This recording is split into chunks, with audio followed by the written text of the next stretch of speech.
Welcome, welcome, welcome to another episode of Walking with the Master. I'm telling you, I'm excited about this one because I'm intending to, we're going to be moving in a different kind of angle, because we've brought on masters, grandmasters for the most part, and a professor or some professors as well that are students of Dr. Moses Powell. Well, the beauty in what we're about to do now is we're going to talk to some other students of Dr. Moses Powell. It's just that they are grandchildren of Dr. Moses Powell.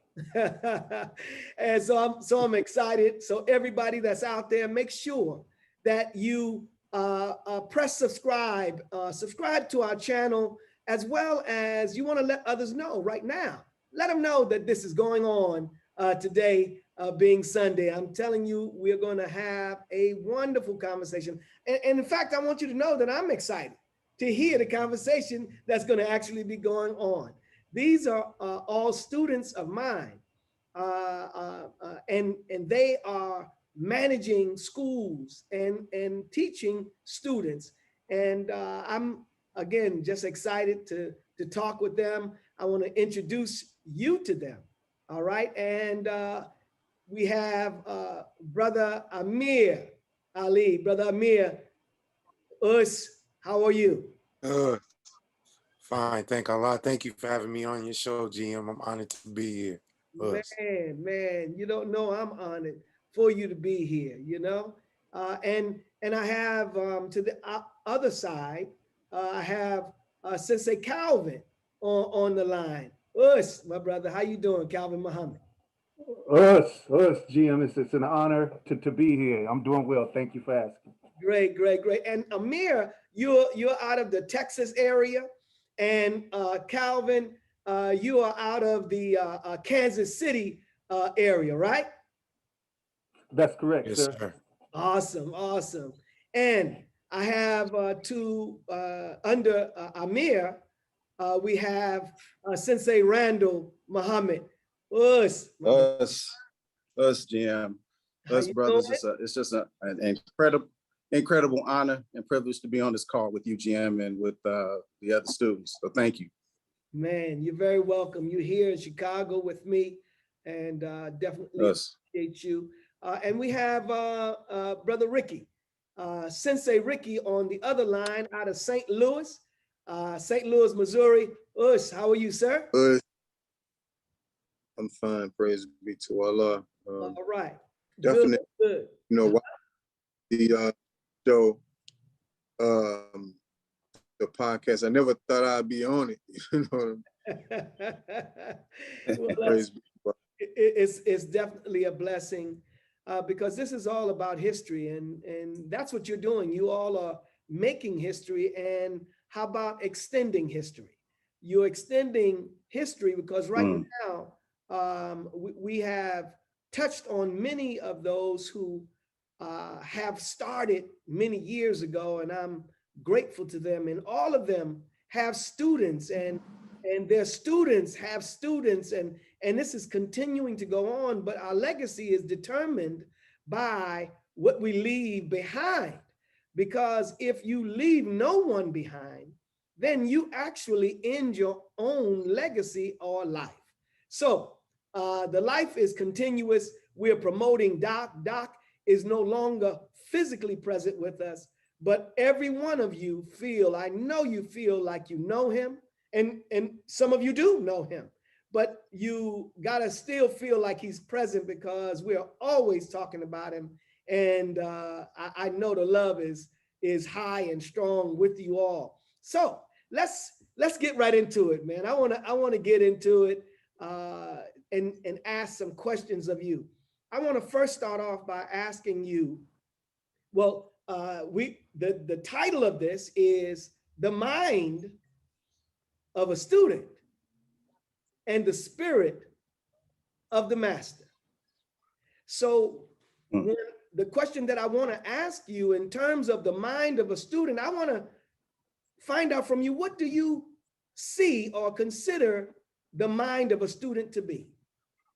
and it's an open question. I want whoever want to jump in, come on, just jump right on in and let's handle this business.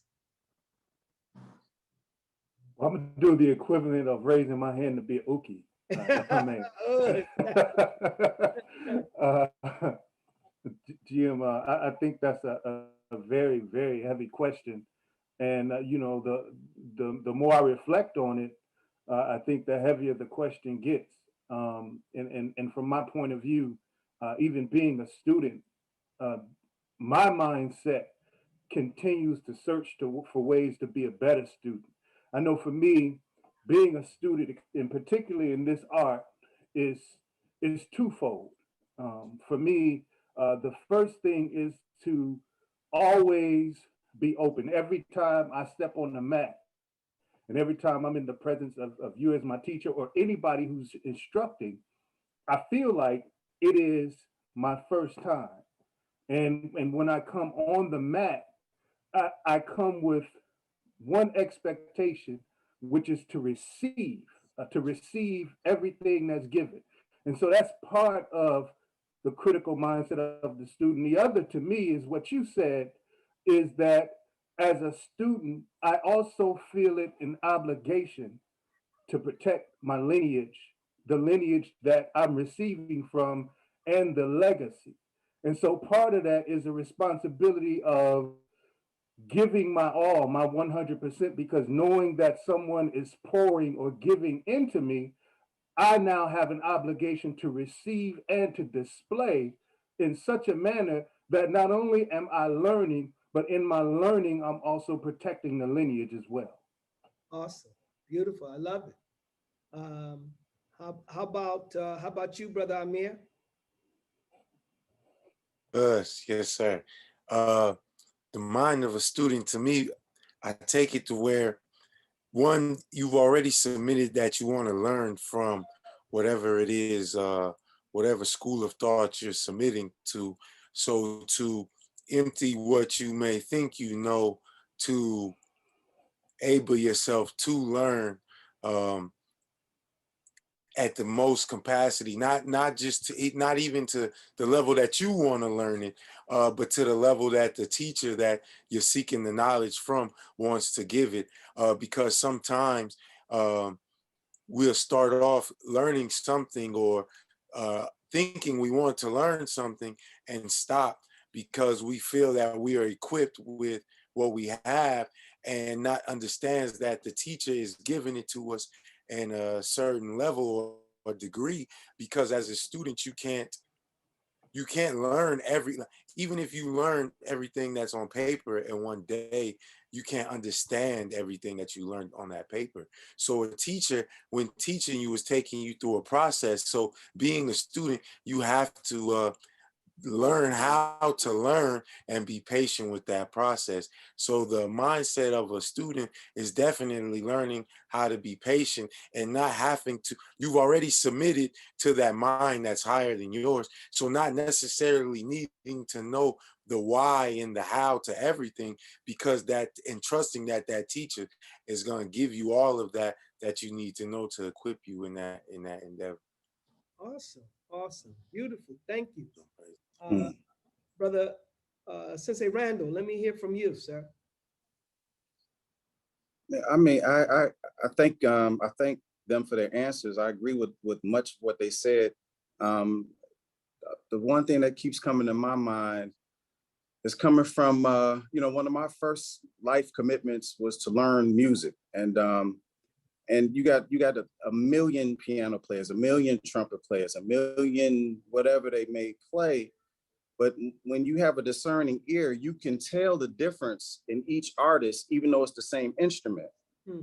And so what I started realizing is that the spirit of the human being is also at play, even in whatever it is that they're learning. So to me, the other part of being a student is not just trying to mimic or you have to start at ground zero, where you have to learn the alphabet, and you learn how to put the letters into words, and you learn how to put the words into sentences. But at a certain point, I think it's also important to understand the spirit of the word, you know, to understand the spirit and the motive and intention of the person that you're studying as well. It kind of goes twofold. It's kind of like I mean, I love to use this analogy, but you know, when we saw that concert of Minister Farrakhan, he did the what was it, the Mendelssohn piece that he just no, that he just aired, and he said he went and he studied the life of Beethoven, and he went into his mind to understand what circumstances made him what he was. What was he going through at the time that he composed this and composed it? It allows you to really become a full student of the person, because you have to take on you have to understand them inside out, so to speak, not just the outer shell of what it is that you're learning. Awesome, awesome, beautiful, Sensei, beautiful. Sensei Ricky, let me hear from you, sir. Because what comes to mind with me is I just try to give my all. I think that's very important when you come into a classroom, on a mat, or in anything that you're trying to learn. Just try to give your all. And because what I noticed about myself is when I'm on a mat or when I'm in the class, I don't understand a lot of the stuff that you do or say, but I just try to give my all. And I try not to guess. When I have doubt, I ask a question.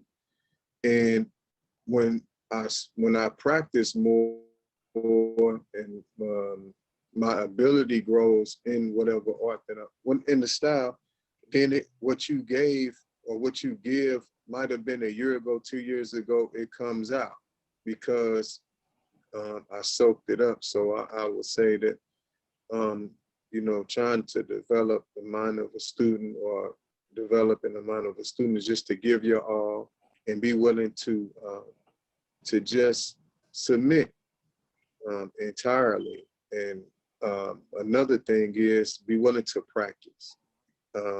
So in the martial arts, our way of study is to practice. So you have to be willing to practice. And when nobody's watching, so this submit, that's how I view it. All right. Thank you. Thank you. And that's very good with respect to submission. So when submission is said, what explain, give me some, for instances, with a student submitting to a teacher. You all have had the opportunity to work with students, to work with someone who you are sharing what you have. And in working with them and you're sharing what you have, there are various minds that come into play.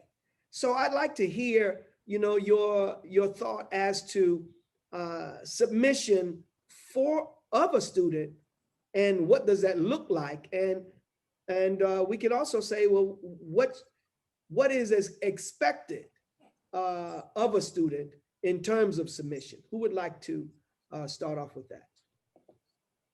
I guess it's you, Brother Calvin. Yes, sir. Yes, Man, that you know, these are some really reflective questions. And you know, as I stated before, I've learned, well, first of all, there's a stigma behind submission, right? Where people associate submission with the giving away something, or especially with men, sometimes we look at submission as something that makes us less than. But submission in reality, what one is really doing is checking their ego right then and there, because if you don't submit at a certain point, then bad things befall you, Hmm. right? And so it's me checking my ego in to a certain degree, or submission is checking my ego in at a certain degree, saying this is about as far as I can go. Now it's time to allow someone's trying to yield to someone else who can take me further. And so when dealing with students, and I learned this from being a student, because my mindset as a student is not the same as it was when I first started. It's not the same as I was 5 years after starting. It's not the same as I was 10. You learn how to be a better student, and you learn how to submit skillfully so that you don't delay your learning process. Now, in dealing with students, you will see the different levels of submission when someone is ready to check their ego so that they can receive, based on what their personal desire is of the art. So if someone wants to, if their desire is to come in and say maybe just get fit, the, the way that they yield to learn is different. If someone is coming in because they want to hurt somebody, they want to learn to hurt somebody, you see that mindset differently, and they receive differently, and sometimes that may inhibit them. If somebody has gone through something and they realize, listen, I need to learn so that that never happens again, you see a different level of submission and yielding, and different mindsets in all of those students.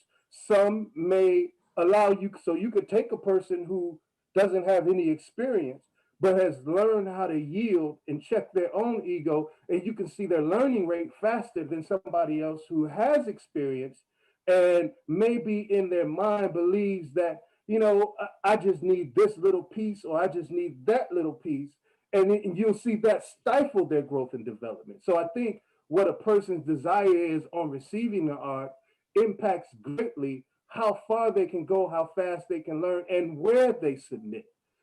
So that's how I see it. Awesome. Thank you. Mm. Um, it, Yes, sir. anyone else would like? Man, Yes, no, sir. I was just gonna say, but that was an incredible answer. And only thing I could add to it is, as you were talking, I was just thinking it's almost like as the student, to the degree that they empty themselves, to the degree that they give of themselves and remove themselves out of the pictures, to the degree at which they can receive. So if I'm only willing to give and submit just a little bit, I can receive just that much. I'm just going to get just a little bit. But to the degree that I can remove Randall all the way out the way, just knock him out the picture, remove my opinions, my concepts, my thoughts, my way, and just let the teacher fill me up. I mean, that's when you win. Beautiful. Thank you. Thank you. Anyone else on that particular topic? Yes, sir.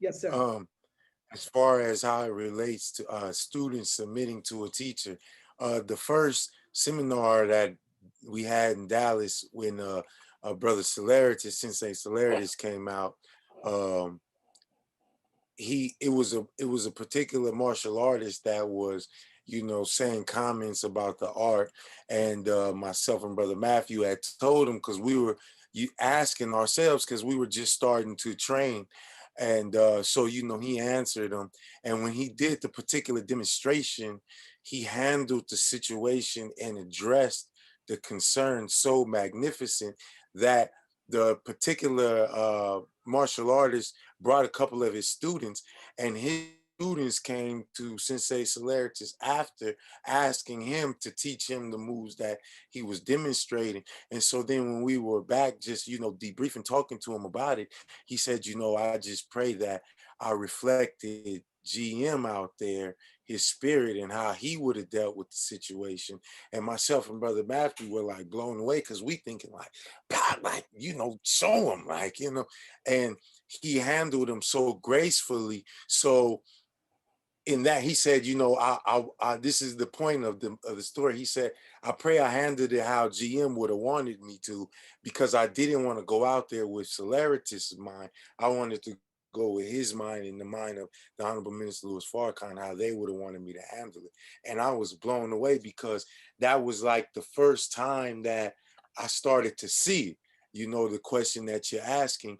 And then when I was assigned, when I first came back from New York, when myself and Bro Matthew finished testing, and you were like, you know, all right, get going. They were like, hey, can they train? And I was like, nope.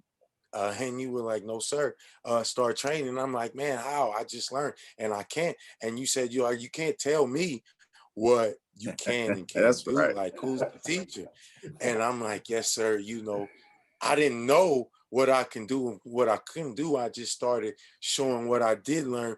And then through that, I start seeing what it was Celeritas was saying, because things that you had taught us that I didn't know was in my brain, when particular brothers or sisters would say or ask those questions, I had the answer because that question was answered before in a way that you answered it. So by having that answer, I gave the same answer that you gave me. So I hope that describes submitting to the mind, because it's not my information to share and I don't know the answer. So the best thing to do is just answer the way that I was answered and pray that I gave it the way that it was given to me in that spirit. So Beautiful, yes, sir. beautiful. Love it. I love it. Brother Ricky. Yes, sir. It's kind of unfair to go last after all of this. But I agree with everyone that, and you know, to submit, I find myself, especially early on, I just wanted to be like you. You know, I had to, you know, growing up, I could never do flips or cartwheels or anything. So Elijah, we'd be arguing. He'd be trying to take me into a throw, and you know, he'd be like, "Man, do you want me to break your wrist or what?" And so I had to believe, to you know, that was my way of submitting. I had to believe, and once I was able to, once my faith grew in him, and he always showed me you. So I would always watch the videos on YouTube. And then when he left and I started coming to Chicago, you know, after a while, I just wanted to be like you. I started talking like you. I started talking with a little, you know, the stuff Little walk was New York, different. little New York swag. I had to, I mean, I really wanted to be good. And I knew the only way I can do it is I had to get rid of I couldn't think about myself.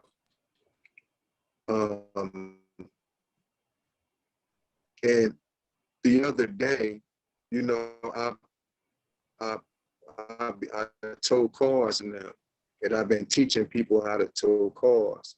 And I was just telling the brother the other day, I said, listen, you cannot be you and be good at this. You have to change. And I said, the way you want to do it, you got to do it the way GM say do it, verbatim. And I used that analogy, and he laughed. I'm like, that's technique number one is life. And, you know, submitting to, you know, our ability to submit to what we know is good, what we know is true, determines our ability to grow in the art, and submitting to the, and I remember you saying to us one time, you can't submit to the message without submitting to the messenger. So being an instructor, you know, that's a different level of the game, because now you representing you're representing Doc, Soke, Grand Professor V, yourself, Grandmaster Abdulaziz Muhammad. So you can't be yourself. You have to be who your instructor is, who your teacher is, because it's it's way above my level. It's way above your level. And when I have to present these students to my teacher, so I don't want them to be looking like me. Right. You know, That's right. I want them to look like you. I want them to look like my Beautiful answer. Beautiful. That's it. Teach. You know, everything else is, it's not mine. It's not ours. This is Grandmaster's information. And so I try to submit and just try to be you. I try to say, what would GM do? You know, how would he, okay, you know, he would see this punch coming. You know, how would he address this? What would he say? So I just try not to be myself and try to be you to the best of my ability on my level. I appreciate that. Thank you. Thank you for the answer. And I'll say this, this is why it is so important for all of us who share any information, any knowledge with someone else, that, you know, like in the Quran, it says, you know, lean not on thine own understanding. And the more we move away from leaning on our own thinking, see, because who is Grandmaster Abdul Aziz? Well, what I want to see that Grandmaster Abdul Aziz is, when you see him, you don't say, man, that's Grandmaster Abdul Aziz. I want to see you say, or hear you say, man, that's Doc, man, that look just like Doc. That look like Soke. I mean, I want you to make those references, because it means that I am perpetuating what came before me, as opposed to making me the exclusive object. Well, so now that I have students and students of those students and so forth, that creating families and whatnot. See, if I don't share and bring to you who gave it to me, then I make myself the beginning of the lineage, which one causes the lineage to be reduced, made small, because I am not the greatest. I am one who is doing my best to share with you and with others, my teachers. So I always bring you to my teachers, and I always bring my teachers to you. So that I don't want to be that one. Now, there are those, you know, masters that make themselves the exclusive object. And, you know, that's what they want. See, but when you get on the mat, you have to leave your ego off the mat, because bringing the ego onto the mat can cause someone to be hurt.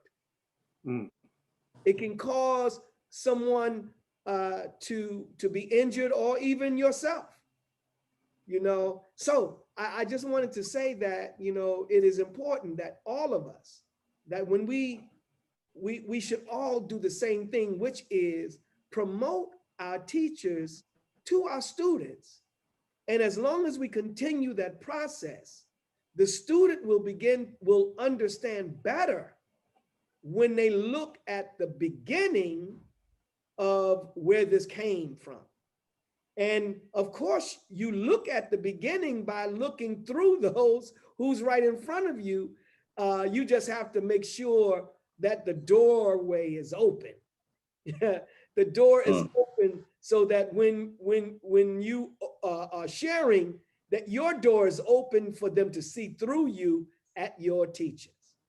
So that's, let me just leave that for a moment. I want to get with you, because you all are, again, sharing knowledge with others. You're sharing knowledge with others, and there are some students who come in. Now, I can say that there are black belts that do the same, because, you know, every time you hit a particular level of rank, depending upon where you see the power, you may uh, see that as an end, meaning, I get someone to black belt, and then now the black belt moves on and does not continue to seek wisdom from where he got it. So you have Mm.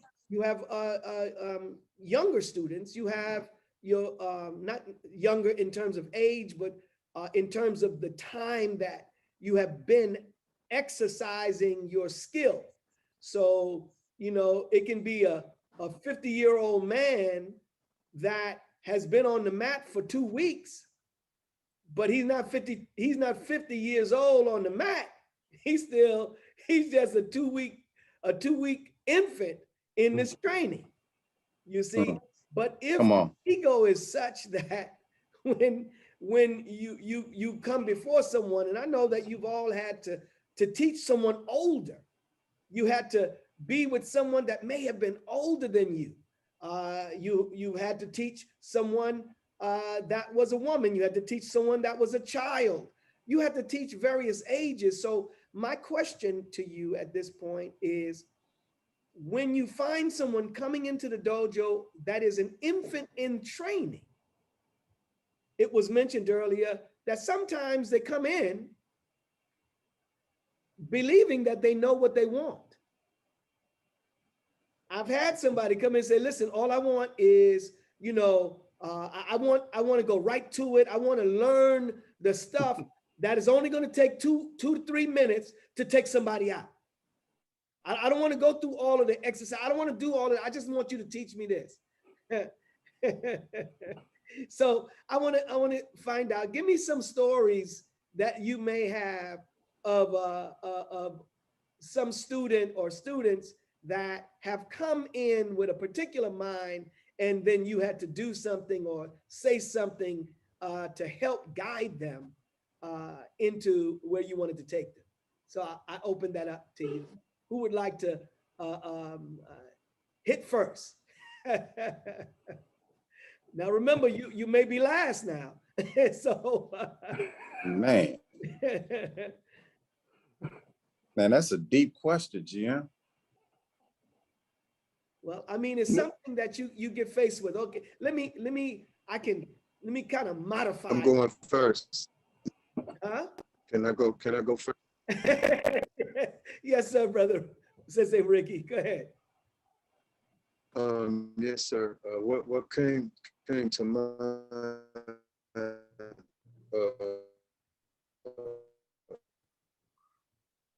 We're losing you a little bit. I'm sorry. Last summer, not the last summer, but the summer before the pandemic, I was doing a free women's class on Wednesdays, and so sisters would come in off the street, and they'd have, I used to sell T-shirts too, so they'd come in dressed a certain way. I have them put on a T-shirt, and then I say, I apologize, but this is not the cute girls class. And once we start the workout,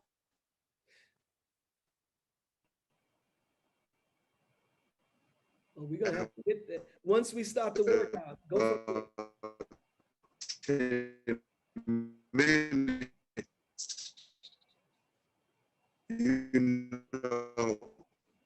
I changed their mind about, right. Once we start the work, it's over. They hair fail, they sweating, this is about survival. So, sometimes you have people that I always try to encourage people to come back, but I always will get stories. People will come back and be like, man, I talked to such and such. They said they was here, you almost killed them. They thought they was coming for such and such.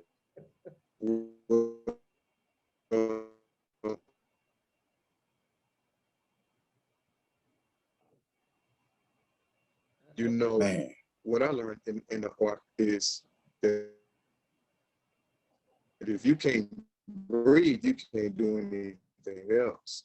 So we always shot, because people, they see themselves doing, the kicks, the strikes, and whatnot. But the cardio itself, it all is, especially this style. Even students that are black belts in other arts, when they come to our school or your school, and when they come, they say, "Man, we don't do this," you know. But the cardio to me is what always changes that perspective about the style that we have. Yes, sir. Well, thank you. We're just having a little issue with your Wi-Fi coming on through, but I got the gist of it. I understand what you're saying as it relates to when someone is coming in. They may be coming in for whatever they're coming in for, but they have to face the part that says it's time to train. The fitness aspect has to be adhered to because like you said, if you can't breathe, you can't fight. So that's very, very important. And that was major back in the day with us. I mean, you had to be able to get through the battle in order for you to get into the juicy technique part. No, you had to go through the you had to go through the pain, and then you could taste some of that icing, which was the technique that was always so beautiful to do. Thank you. Uh, did anyone want to respond to that? I'll go next. Yes, sir. Yes, sir. I'll go next. Um, Kind of like what Brother Ricky said, training with brothers that have trained in different various arts. When they come to work out with us, our blocks don't look the same, and the movement isn't just a rigid movement. So the submission to what they're learning has to arrive, or it doesn't make sense. So they may see a demonstration of a technique, and because you're not applying the force and they give force, they don't understand that we're not giving the force because we know that you have to be prepared to move or however the technique is going to go. And because you're not familiar, you could get hurt. So when they apply the pressure and you have to let them release, and see, now I can, it hits a light in them to understand now this is the application. A good brother of mine did MMA, and so we were like, wrestling at my house when I had the mat in the garage. And because he's just adamant about the ground game, and I try to tell him, like, it's not a sport, so if I break your finger, you're gonna let me go, and I grab your eye, you're gonna let me go. So we started in the clinch, and boom, he gets me, right, because I submitted to how he had my body. So once I had him and he had my neck and I had his hand and his fingers, it was about whose will was going to be greater. To, did you want to lose your leg?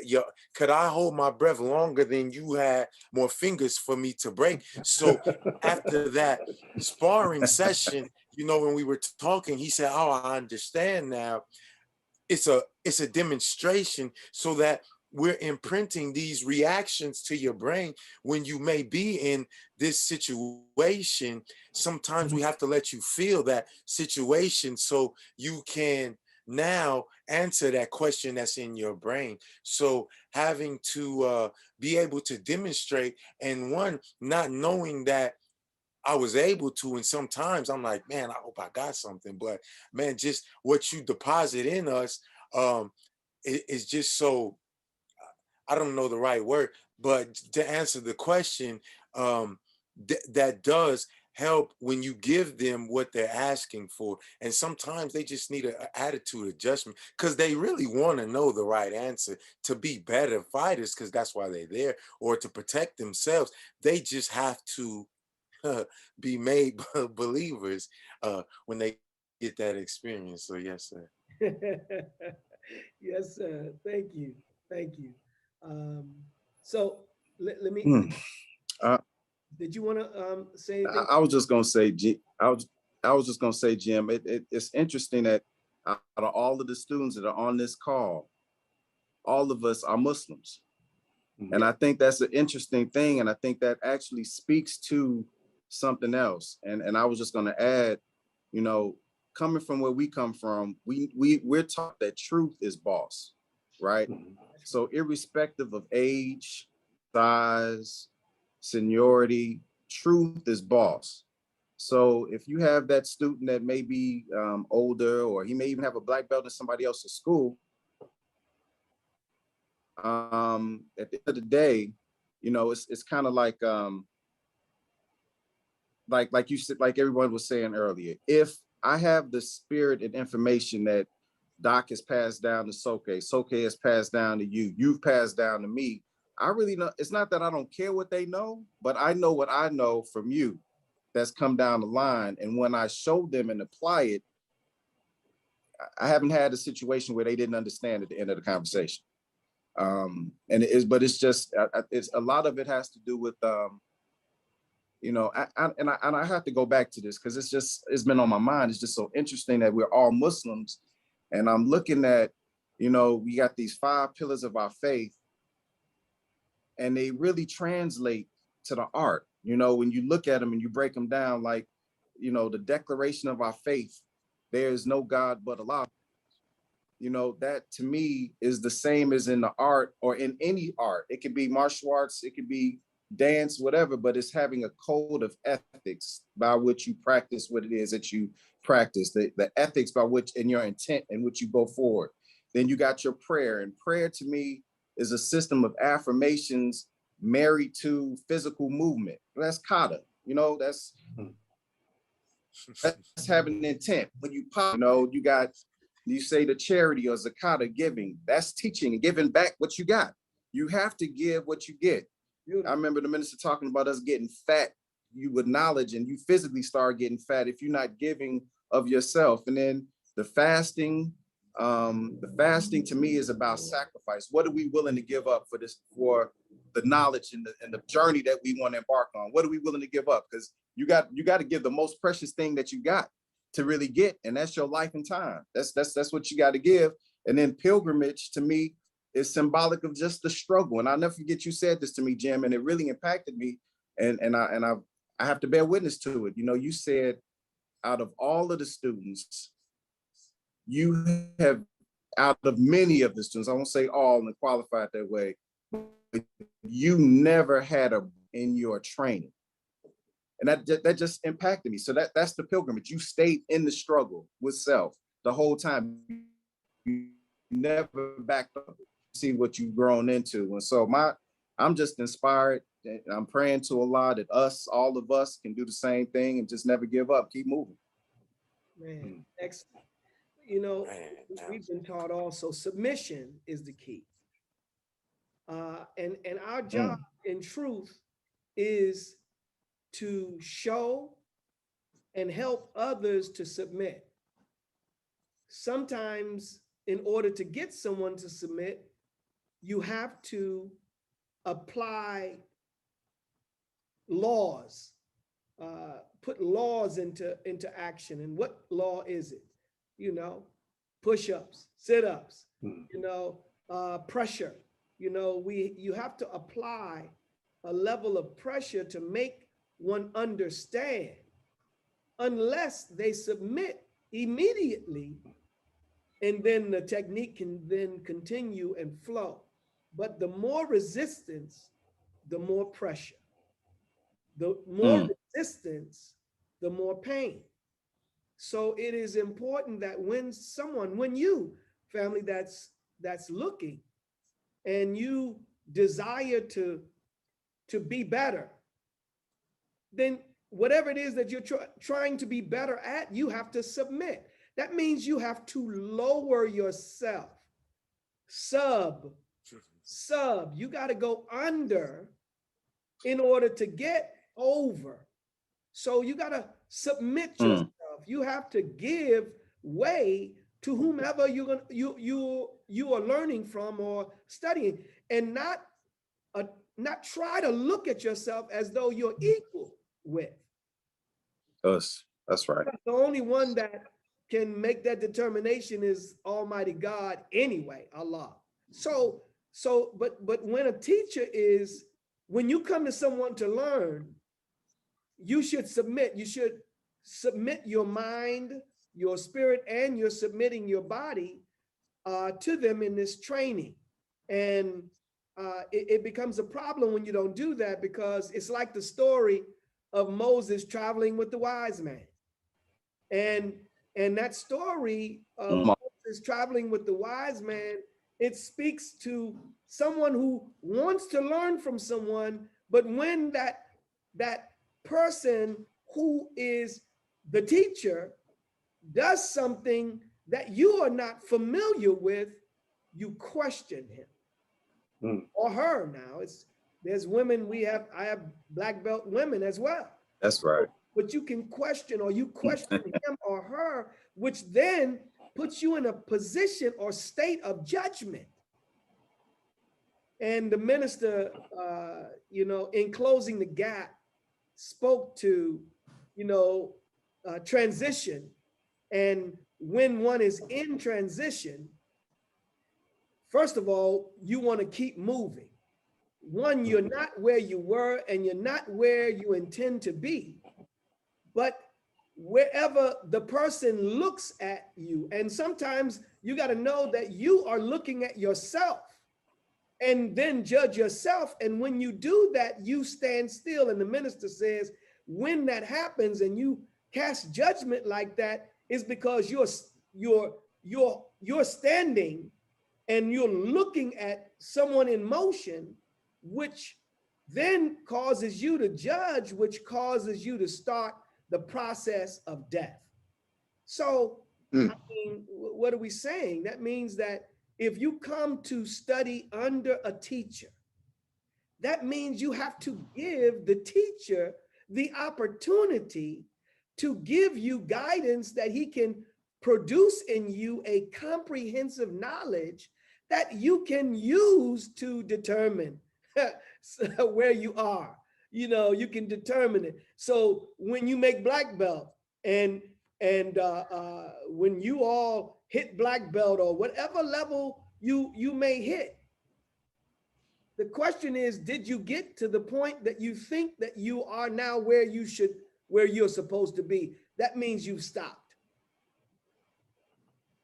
And I'm only saying, brothers, that it is important for us, and I'm talking to the listening audience, no matter if it's a son to his mother or his father, or her mother or her father, when you come in and you question the teacher, because we know the mother is the first teacher, and you question your father who has traveled the road that you're already on, that you're moving to, you question them, and then sometimes you believe that you know better. I mean, it's something, all of us may have experienced some, thoughts of this. I know I have, and I'm thankful to Allah that I've had many teachers, being in the Nation of Islam and Muhammad University and so forth. We constantly are getting training that helps us, if we listen, yes, sir, to be directed properly. So I just want us to think and remember that in terms of where we are today, we got to ask ourselves, is this where I intend to be? And if it's not, keep moving. We say stick and move. Keep sticking and moving. Don't stop. Because once you stop is where you can become a target. And you don't want to be a target. You want to make someone else the target if you are with them, but you got to continue to move so you can open up that opportunity. So yes, sir. I want to ask maybe a final question, going into our final question here. Um, and that is, where do you see yourself going from here? What is your direction? What is your intended target at this point in terms of your life in the art? So I'll open that up for all of you, not just Woof. anyone. Now listen, we know that everything that exists constantly is undergoing change and transformation. So what you say today may not be what is going to be tomorrow, because once you get to it and you're still alive, you still are looking to progress. So that may change, but what is it right now? What are your intentions? What do you plan on doing with this life and with this art that you've been given? Whew, GM, and I want to say to those who are listening, I hope you know we didn't have these questions ahead of time. These are some powerful questions. So in true GM fashion, we are definitely learning. Um, you know, that's that question as you were asking it. I was reflecting because in order to really answer that, I have to understand where I am right now. Mm. And that's in terms of the art and even life. And, I have to be honest and I have to say, ever since I've been with you, there's never been a time where you put something around my waist where I felt like, yeah, I got this. I got all of this, right? I've never had that feeling. If anything, there's always been a level of shock, like, are you giving this to me? In the sense of, I always know that there is still room to grow into, even where you recognize me. And so, Come on. I know that even at that point, I still have growth to go to even make sure that I am representing what you're giving me, let alone, go beyond that. And I say that because I heard a brother say once when we were talking, I gave a brother a compliment and he said, man, I just want to be half as good as you think I am. Right. And so in my pursuit of the art, I want to reflect present time. I want to reflect what we have and your expectation of where we should be. I want to reflect that well. Now, going forward, one thing I know for myself, I've always loved the art and I've always learning. And so learning in and of itself gives me a certain high, gives me a certain joy.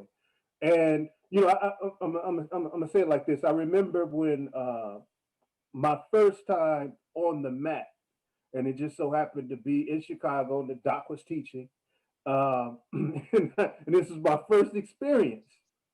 And he came up, he did the technique, boom, boom, boom, boom, boom, boom, boom, right?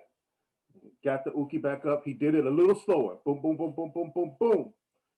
Then he did it again, but he would pause at certain points, and that was his way of communicating. Okay, you see this? You see this? And then after that, he was like, okay, let's go to work. Each one, teach one. And it was my first time, and I was like, I don't have that. I do not have that, right? And I was there with another brother. This was our first time, and I'm sitting here like, oh man, I know I don't have that. So I had a decision to make, right? And one decision was the decision that I seen some do, and they just faded off the mat, right? Like didn't even try, just faded off the mat. Mhm. Or the other decision was I could yield, I could check my ego, and the only way I was even gonna get started learning was to ask someone, right? So I say that to say this. One of my goals on where I want to go into this art, I want to strengthen my relationship with my teacher, right? I want to continue to open up because I know, as Brother Amir was saying, I remember when I learned how to roll and you said, okay, you got it, right?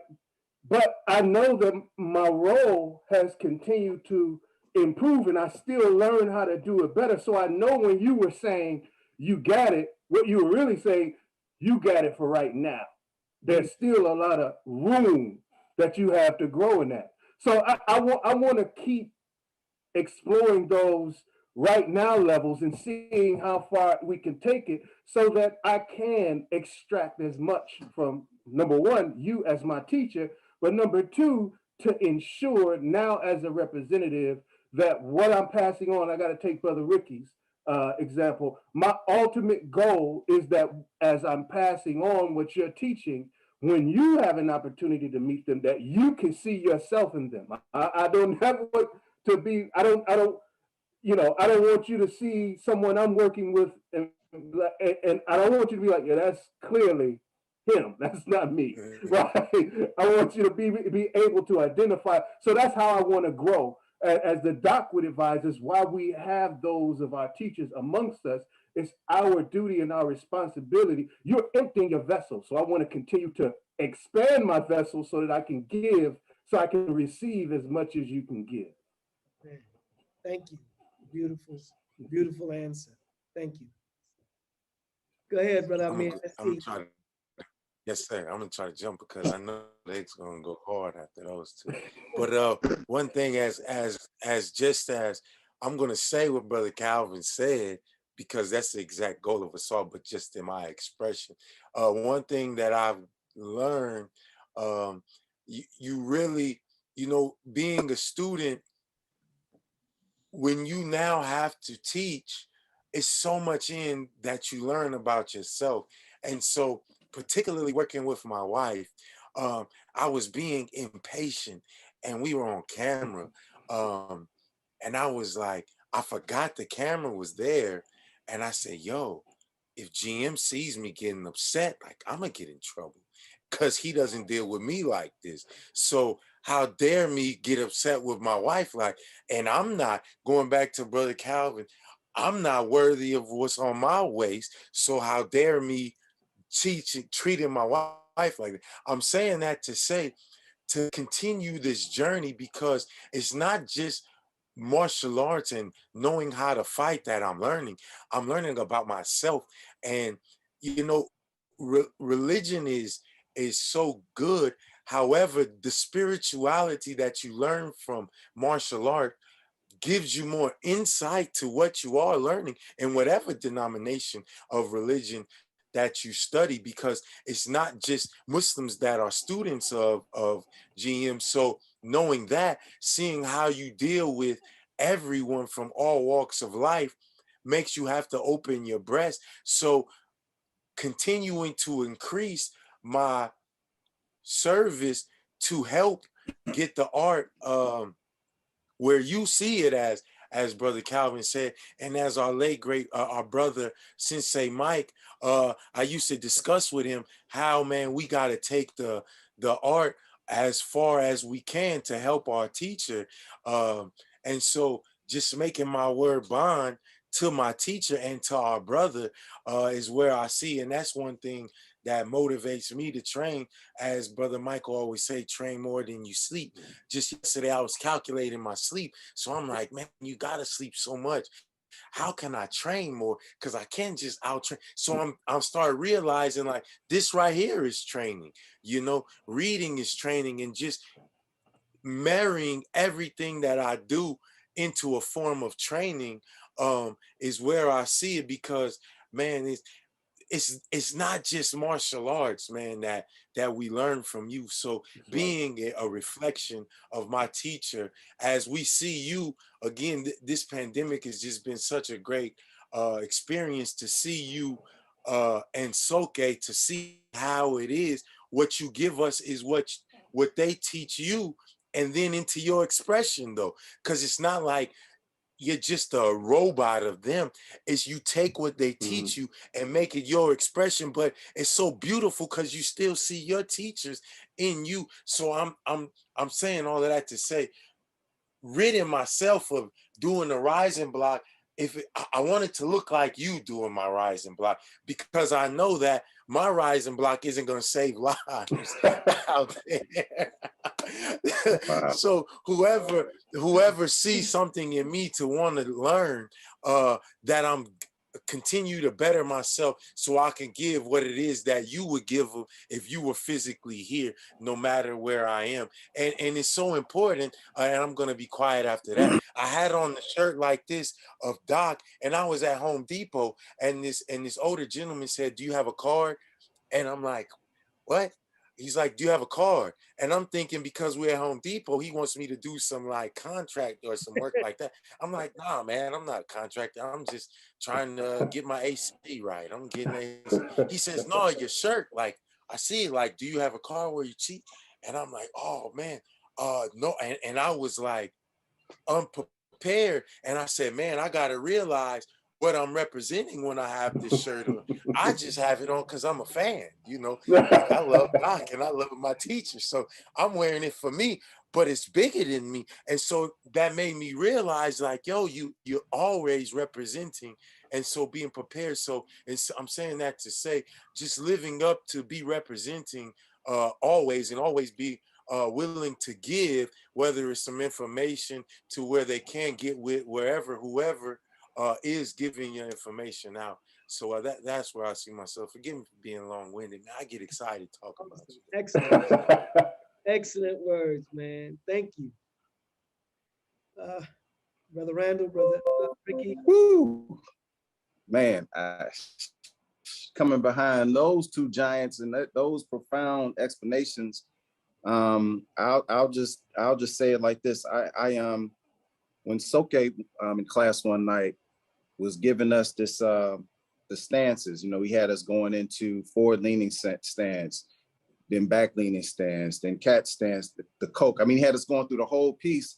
And then he said, "I'm still working on it. I don't even have this." I said to myself, now see, and then I watch you, GM, when Soke's teaching, you're just a fresh student, like it was like you got a white belt on your way. So my aspiration is just to have to keep this white belt mentality, inshallah. Yes, yes, yes. Well, thank you. Yes, sir. What everybody else said. I mean, I was thinking the same thing. Um, with me, it's first of all, just to be in the art. I've accomplished a lot because, like I said, I couldn't do a cartwheel growing up. So for me to fly over a few chairs, that's big to me. You know, so, but it's a lot that I want to do. I want to be able to have class, but I want to be able to travel with you.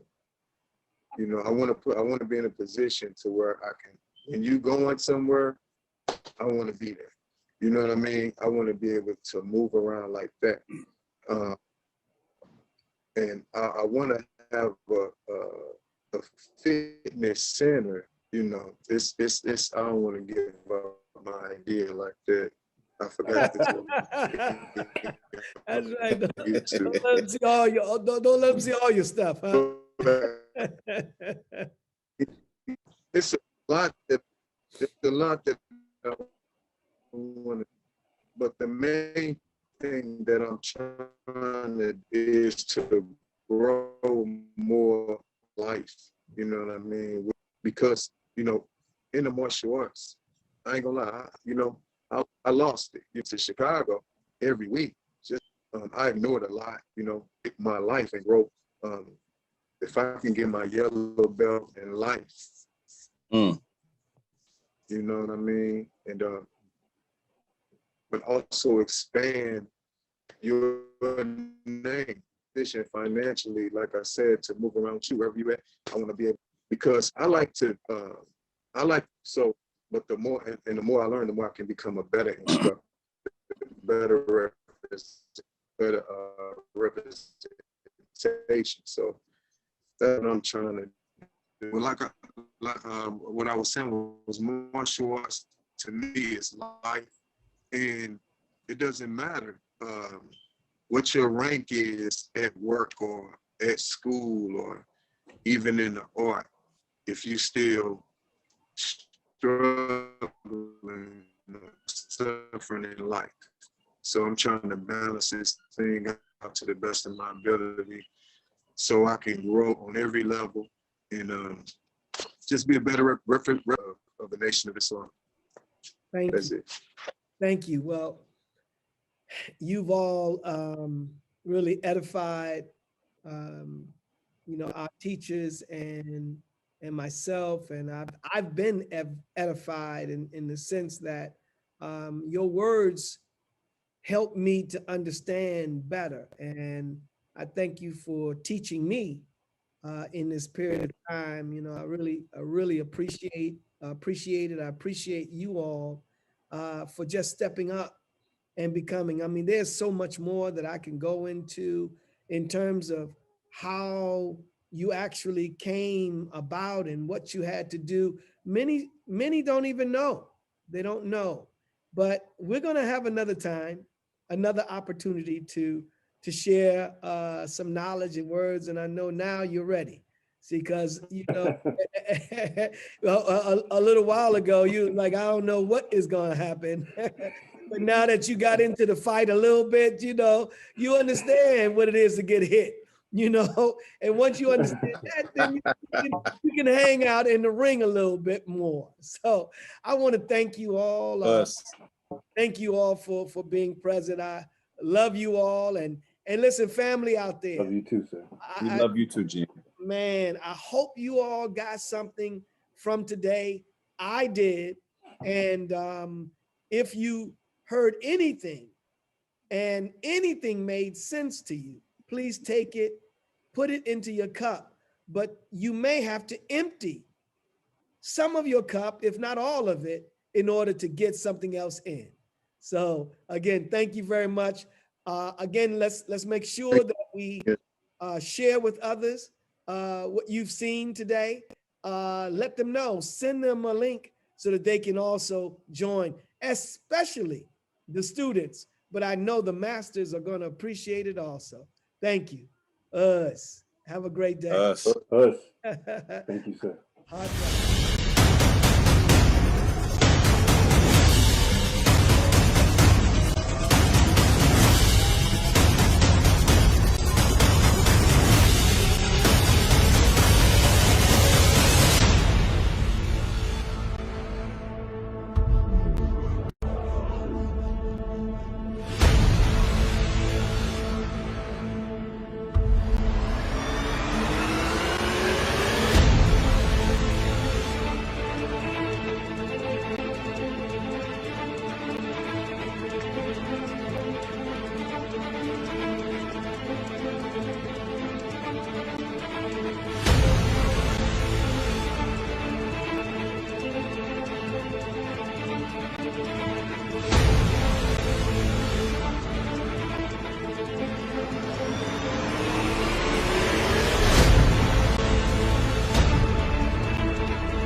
is willing to take up the fight for us. But if it is forced on us, we too have to fight.